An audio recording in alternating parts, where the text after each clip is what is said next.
नमस्कार, स्वागत है आप सभी का। मैं हूं माधवी पांडे आपके साथ। शुरुआत करते हैं इस वक्त की बड़ी खबर से। बिहार की सियासत से बड़ी खबर। एमएलसी उपचुनाव की मतगणना जारी। तिरहुत स्नातक निर्वाचन क्षेत्र उपचुनाव की मतगणना जारी है। तिरहुत एमएलसी उपचुनाव में बड़ा उलटफेर। पहले राउंड में राजद और जदयू के प्रत्याशी पिछड़े। बड़ी खबर बता रहे हैं आपको। निर्दलीय प्रत्याशी बंशीधर ब्रजवासी पहले राउंड से आगे। तिरहुत स्नातक निर्वाचन क्षेत्र उपचुनाव की मतगणना जारी है। बिहार से इस वक्त की बड़ी खबर। निर्दलीय प्रत्याशी बंशीधर ब्रजवासी ने पहले ही राउंड में बढ़त बना ली थी। वह फिलहाल 23,000 वोटों के साथ पहले नंबर पर चल रहे हैं। इसके बाद जनसुराज के डॉक्टर विनायक गौतम दूसरे, राजद के गोपी किशन तीसरे और जदयू के अभिषेक झा चौथे स्थान पर है। पहले माना जा रहा था कि महागठबंधन जदयू और जनसुराज के प्रत्याशियों की कांटे की टक्कर होगी, लेकिन निर्दलीय बंशीधर ब्रजवासी ने पूरा खेल ही पलट दिया है।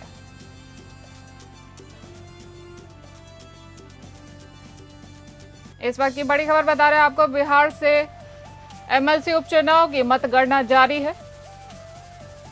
आपको बता दें कि तिरहुत स्नातक निर्वाचन क्षेत्र उपचुनाव की मतगणना जारी है और तिरहुत एमएलसी उपचुनाव में बड़ा उलटफेर हो चुका है। पहले राउंड में राजद और जदयू के प्रत्याशी पिछड़े। निर्दलीय प्रत्याशी बंशीधर ब्रजवासी पहले राउंड से आगे। तिरहुत स्नातक निर्वाचन क्षेत्र उपचुनाव की मतगणना जारी है। ज्यादा जानकारी के साथ हमारे संवाददाता मोहम्मद दानिश जुड़ गए हैं। मोहम्मद दानिश, आपके पास पे क्या जानकारी है? देखिए, अभी तक जो कल से ये काउंटिंग चालू है और अभी जो जानकारी मिल रही है इसमें सबसे आगे चल रहे हैं जो शिक्षक थे और निर्दलीय कैंडिडेट थे वो बंशीधर ब्रजवासी, वो काफी आगे चल रहे हैं और ये माना जा रहा है कि उन्हीं के पक्ष में ये रिजल्ट भी आएगा। जहां तक कि दूसरे स्थान पर वो जनसुराज पार्टी के हैं और तीसरे पर आरजेडी और चौथे नंबर पर चले गए हैं एनडीए के जेडीयू के प्रत्याशी।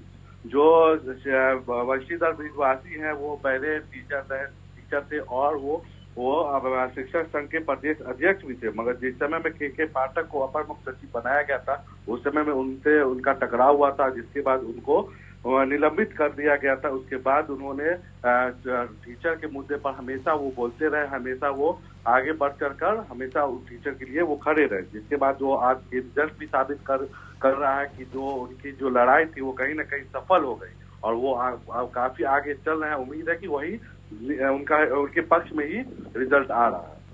तमाम जानकारी के लिए धन्यवाद दानिश।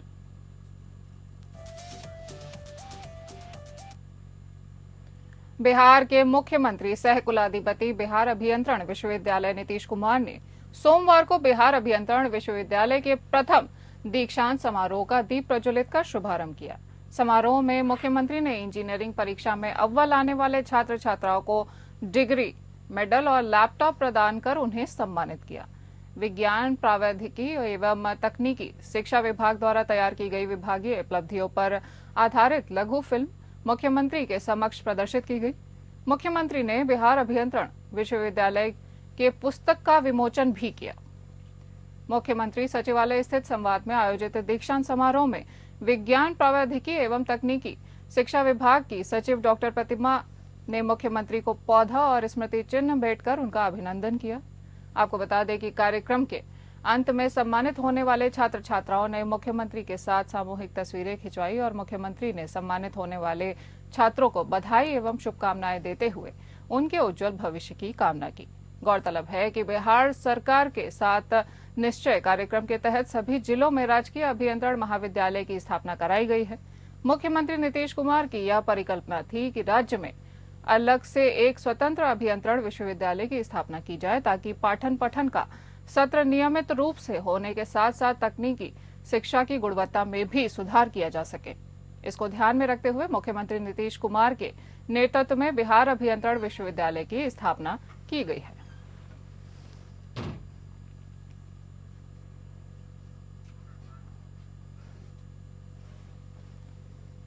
झारखंड विधानसभा का विशेष सत्र सोमवार से शुरू हो गया है। सदन की कार्यवाही शुरू होने से पहले स्पीकर कक्ष में pro tem speaker prof Stephen Marandi का सीमंत हेमंत सोरेन ने अभिवादन किया।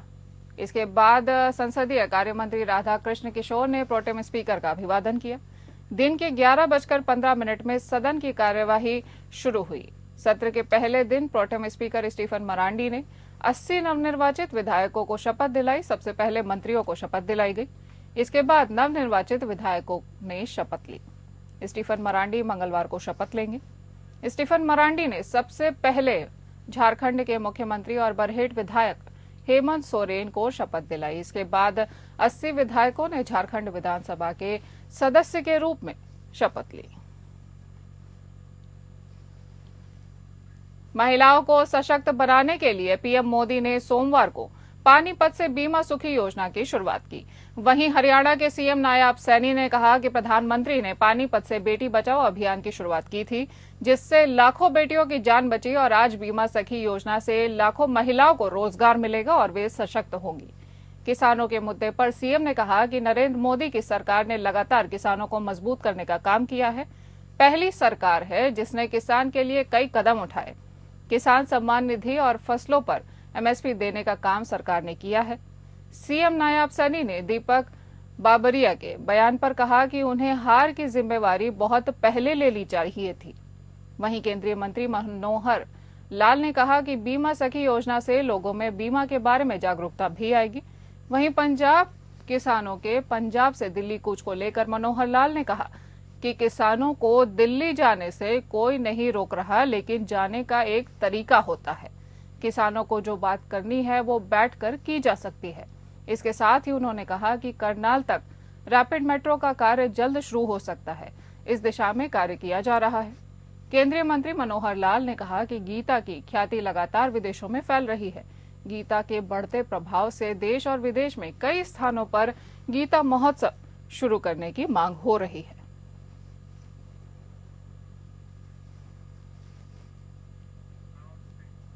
महाराष्ट्र से इस वक्त की बड़ी खबर आ रही है। महाराष्ट्र के कुर्ला से इस वक्त की बड़ी खबर। कुर्ला में बेस्ट का भयानक एक्सीडेंट। बेस्ट बस के नीचे 10 से 12 लोग कुचले गए। महाराष्ट्र के कुर्ला पश्चिम रेलवे स्टेशन रोड पर अंबेडकर नगर में बेस्ट बस का भयानक एक्सीडेंट हो चुका है। बेस्ट बस ने सड़क पर चल रहे 10 से 12 लोगों को कुचल दिया है, जिनमें से 4-5 लोगों की मौत हो चुकी है। घायलों को सायन और कुर्ला भाभा में भर्ती कराया गया है। माना जा रहा है कि यह हादसा ब्रेक फेल होने की वजह से हुआ। यह हादसा बुद्धा कॉलोनी के पास अंबेडकर नगर में उस वक्त हुआ जब best bus route number 332 Kurla station से अंधेरी जा रही थी। इस वक्त की बड़ी खबर महाराष्ट्र से। बेस्ट बस से एक भीषण हादसा हो चुका है, जिसमें 4 से 5 लोग अपनी जान गंवा चुके हैं। बस के ब्रेक फेल होने से यह हादसा हुआ है।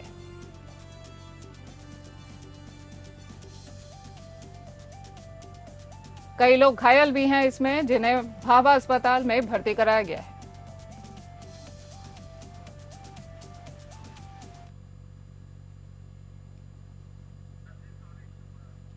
हमारे संवाददाता सर्वजीत सोनी जुड़ गए हैं। सर्वजीत, क्या डेटा है हमारे पास में, क्या जानकारी है, कितने लोग घायल हुए हैं और कितने लोग की और क्या किसी और की मौत हो चुकी है? जी, कुर्ला का जो बेस्ट हादसा है एलबीएस मार्ग में, जो बेस्ट जो बस की जो दुर्घटना जो हुई है, जिसमें दर्जन से भी अधिक लोग इसमें घायल बताए जा रहे हैं। कुल घायलों की संख्या अभी भी 40 के पार बताई जा रही है। मृतक की जो संख्या है वो 7 हो चुकी है, जिसमें अगर घायलों में बात करें तो घायलों में 3 से 4 पुलिस कर्मी भी शामिल हैं, जो वहां पे पेट्रोलिंग कर रहे थे, जिसके बाद ये बस हादसे में वो शिकार हो चुके हैं।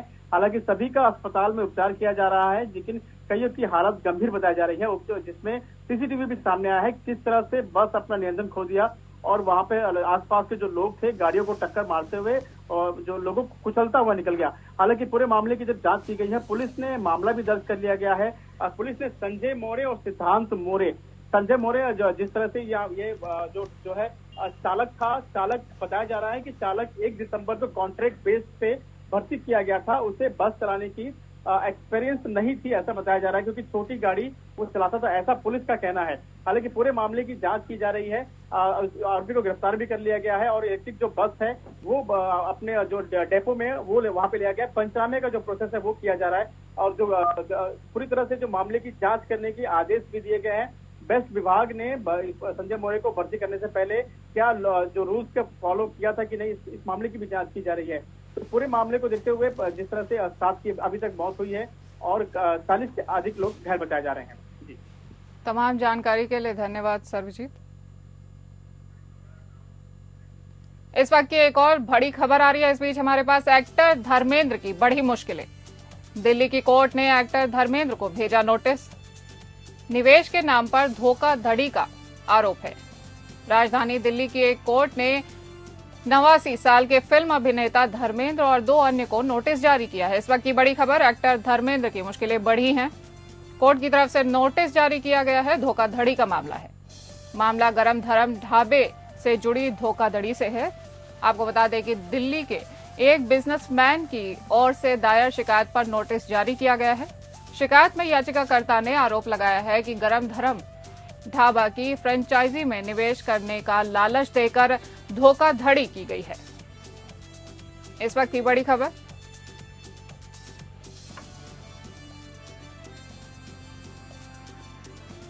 इस वक्त एक और बड़ी खबर आ रही है हमारे पास। कलकत्ता आरजी कर अस्पताल मर्डर केस मामला आज सुप्रीम कोर्ट सुनवाई करेगा। बलात्कार और हत्या के मामले पर सुनवाई करेगा आज सुप्रीम कोर्ट। इस वक्त की बड़ी खबर, कलकत्ता आरजी कर अस्पताल में ट्रेनिंग डॉक्टर के साथ बलात्कार और हत्या के मामले पर आज सुप्रीम कोर्ट सुनवाई करेगा। इस मामले में जांच एजेंसी सीबीआई जांच कर रही है और सुप्रीम कोर्ट में उसे अपनी नई स्टेटस की रिपोर्ट कोर्ट में दाखिल करनी है। हालांकि पिछली सुनवाई में इस मामले में ट्रायल शुरू करने को लेकर भी आपत्ति जताते हुए कहा गया था कि जब इस मामले में जांच चल रही है तो ट्रायल कैसे शुरू हो सकता है। इस वक्त की बड़ी खबर, कलकत्ता आरजी कर अस्पताल मर्डर मामला आज सुप्रीम कोर्ट में होगी सुनवाई। आपको बता दें कि ये मुद्दा पूरे देश में आग की तरह फैला था और जनता में आक्रोश देखने को मिला था। हमारे संवाददाता विवेक सिंह चंदेल ज्यादा जानकारी के साथ जुड़ गए हैं। विवेक, क्या जानकारी है आपके पास?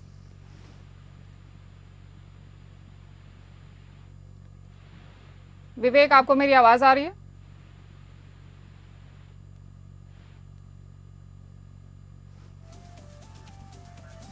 लगता है हमारा संपर्क टूट गया है। हम विवेक से फिर जुड़ने की कोशिश करेंगे।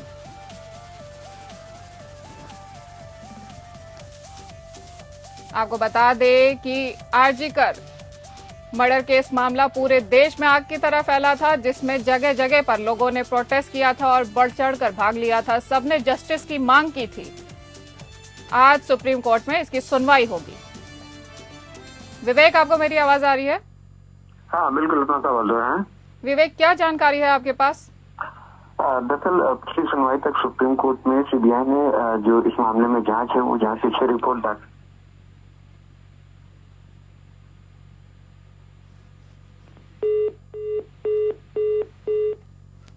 लगता है संपर्क टूट गया है हमारा। भाजपा के वरिष्ठ नेता एवं पूर्व केंद्रीय मंत्री मुख्तार अब्बास नकवी की रामपुर कर्मभूमि है।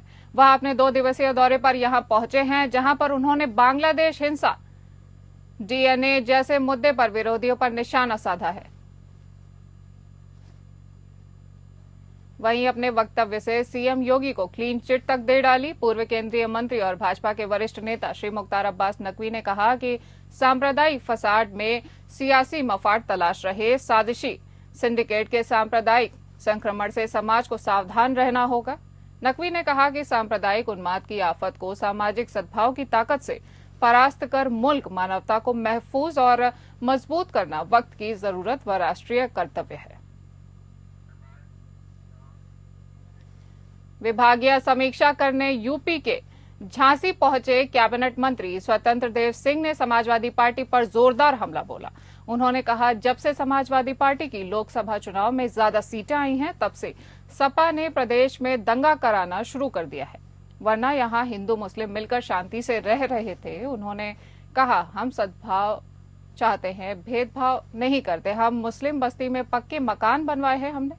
उन्होंने कहा, सपा को नोटिस करने की जरूरत नहीं, उनके सरकार में अत्याचार और भ्रष्टाचार चरम पर था। सपाई तब डीआईजी को सिपाही समझते थे, अब बीजेपी सरकार में वही लोग सिपाही को डीआईजी समझते हैं। कैबिनेट मंत्री ने कहा, योगी जी के बटेंगे तो कटेंगे नारे के ही देन है कि हमारे यहाँ सब मिलकर शांति से रह रहे हैं।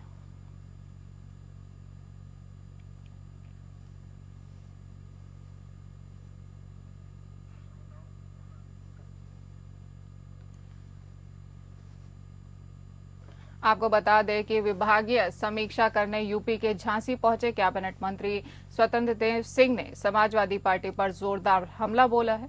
उन्होंने कहा, जब से समाजवादी पार्टी की लोकसभा चुनाव में ज्यादा सीटें आई हैं, तब से सपा ने प्रदेश में दंगा कराना शुरू कर दिया है।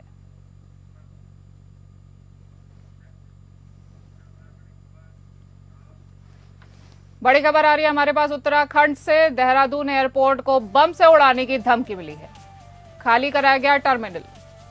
इस वक्त की बड़ी खबर देहरादून से, यात्रियों को बैरियर के पास ही रोका गया। देहरादून एयरपोर्ट को बम से उड़ाने की धमकी मिलने के बाद एयरपोर्ट टर्मिनल को खाली करा दिया गया है।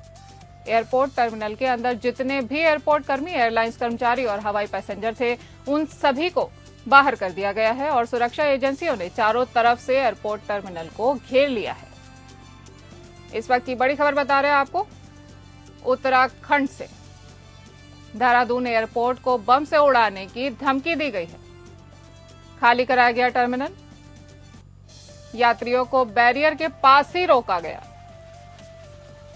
देहरादून एयरपोर्ट को बम से उड़ाने की धमकी मिलने के बाद एयरपोर्ट टर्मिनल को खाली करा दिया गया है। एयरपोर्ट टर्मिनल के अंदर जितने भी एयरपोर्ट कर्मी, एयरलाइंस कर्मचारी और हवाई पैसेंजर थे, उन सभी को बाहर कर दिया गया है और सुरक्षा एजेंसियों ने चारों तरफ से एयरपोर्ट टर्मिनल को घेर लिया है। योगेश सेमवाल हमारे संवाददाता जुड़ गए हैं। योगेश, क्या है पूरा मामला? बिल्कुल आपको बताना चाहेंगे कि जैसे ही ये धमकी मिली उसके बाद पूरी तरह से सतर्क हो गया है वहां पे जितना भी प्रशासन है, पूरा एक्टिव मोड में, क्योंकि पहले तो सीआईएसएफ जो है वो पूरी तरह से एक्टिव मोड में आ गई है क्योंकि सुरक्षा व्यवस्था पूरे उन्हीं के हाथों में। फिर बात करें पुलिस की, तो पुलिस भी वहां पर पहुंच चुकी है और जिस तरह से धमकी मिली है, सबसे बड़ी बात यह है कि जॉलीग्रांट जो एयरपोर्ट है वहां पर सैटेलाइट फोन भी मिला था एक अमेरिकन नागरिक के पास से, और अब इस तरह की जो बात सामने आई तो ये भी बहुत ज्यादा चिंता का विषय है। जिसको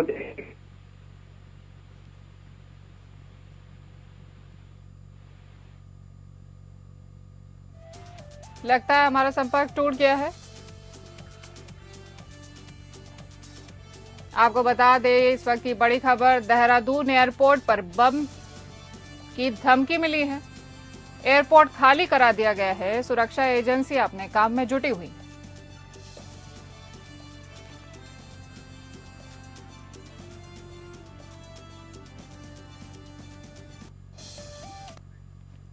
रायपुर में साइंस कॉलेज यूथ हब को लेकर पूर्व विधायक विकास उपाध्याय ने भारतीय जनता पार्टी की साय सरकार पर कड़ा प्रहार किया और कहा कि बीजेपी सरकार बनने के साथ रोजगार छीनने का काम और जो लोग काम धंधा कर रहे थे उनके पूरे परिवार को बेघर करने का काम भारतीय जनता पार्टी के नेता कर रहे हैं। उन्होंने कहा कि यह साइंस कॉलेज यूथ हब 8 से 9 करोड़ की लागत से बनी सरकार की योजना थी, स्मार्ट सिटी की योजना थी, जिसको इम्प्लीमेंट सरकार के अधिकारियों ने किया, जिसमें किसी भी प्रकार का विवाद नहीं, बल्कि जो रायपुर पश्चिम के विधायक हैं उनकी एक जिद के कारण, उनकी हठ धर्मिता के कारण और उनके अड़ियल रवैये के कारण वो बहुत सारी जगहों पर बड़ी बड़ी इमारतें बनवाकर अपनी जिद के आड़े सब कुछ ध्वस्त करने और उजाड़ने का काम बखूबी करते हैं। उपाध्याय ने कहा कि लगभग 1.5 साल से इस यूथ हब में स्टॉलों का संचालन हो रहा है, जबकि इसको लेकर राजेश मूणत जी द्वारा पूर्व में अफवाह फैलाई गई कि इसके खुलने से अपराध को बढ़ावा मिलेगा, नशे के कारोबार बढ़ेंगे, चाकूबाजी और हत्या बलात्कार जैसी घटनाएं होंगी। लेकिन यूथ हब के प्रारंभ से लेकर अब तक उस जगह पर किसी भी प्रकार का अपराध नहीं हुआ है। इसकी जानकारी संबंधित थाने में जाकर ली जा सकती है और वहीं वर्तमान में लोगों को वहां रोजगार मिल गया है तो बीजेपी को तकलीफ हो रही है। उपाध्याय ने कहा कि आज उस यूथ हब में मध्यम वर्ग के लोगों के लिए सुबह और शाम कि खाने का इंतजाम हो पा रहा है और गरीब परिवार के लोग कर्ज लेकर उसका संचालन कर रहे हैं तथा अपने परिवार का पालन पोषण कर रहे हैं। ऐसी स्थिति में उन परिवारों के साथ इसको तोड़ने जैसे फैसले लेना अनुचित होगा।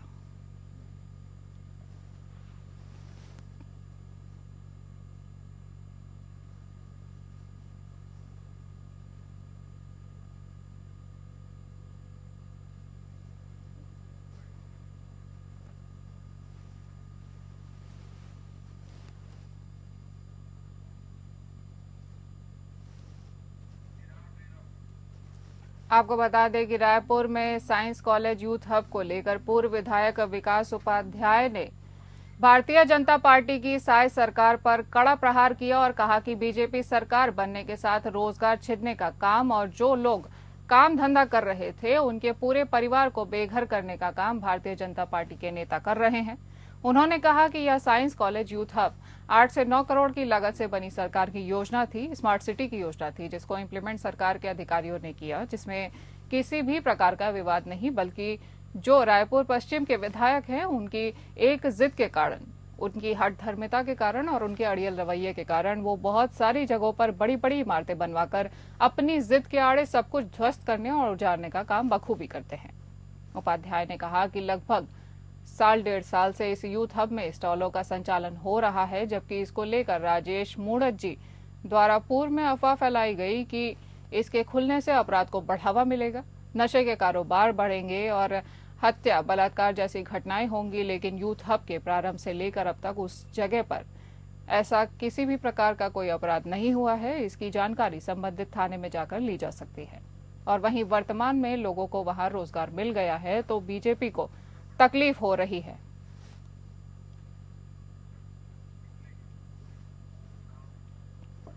कर्मा देवी ग्रुप के 15वें स्थापना दिवस कार्यक्रम में शामिल होंगे सीएम योगी। कर सकते हैं बस्ती जिले के लिए कई घोषणाएं।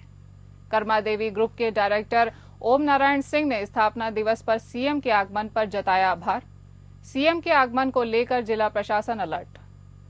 जिलाधिकारी रवीश गुप्ता व पुलिस अधीक्षक गोपाल कृष्ण चौधरी ने कार्यक्रम स्थल का किया निरीक्षण। कर्मा देवी ग्रुप के स्थापना दिवस कार्यक्रम में लगभग 1 घंटे रहेंगे मुख्यमंत्री योगी आदित्यनाथ।